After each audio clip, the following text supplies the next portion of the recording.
Did you know that there are literally hundreds of different types of olives, and olives come in different colors and different tastes, and both are dependent upon how long they're left to ripen and in what way they're processed.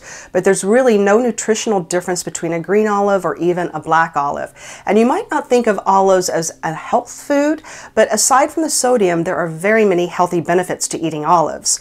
Olives are very high in fat, with 75% of that fat being the monounsaturated fat, which is noted for being heart healthy. And olives are a high source of copper, and copper is critical in bone formation and maintenance, as well as collagen formation. And also olives are very high in iron, and iron is critical for energy production. Olives are also rich in vitamin E, flavonoids, and polyphenols, which are all antioxidants. The most beneficial polyphenol in olives is undoubtedly oleocanthal. It's possibly the single reason why olive oil is so good for you. It's largely the oleocanthal and extra virgin olive oil that really makes it so healthy. It's also the ingredient in high quality extra virgin olive oils like Olive Your Heart that tingles the back of the throat.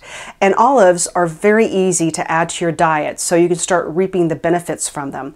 You can add chopped olives to a salad. You can add it to a side dish of rice or quinoa. You could even add it to tuna salad. But if for some reason you just don't like olives, you can still reap all the health benefits from extra virgin olive oil, just like from Olive Your Heart.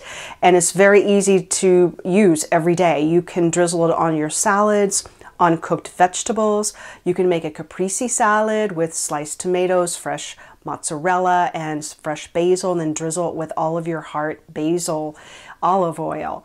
And you could even just literally drink your olive oil. A tablespoon of Olive Your Heart will deliver as much as 1,480 milligrams of fish oil, giving you a healthy dose and added benefit of omega-3s.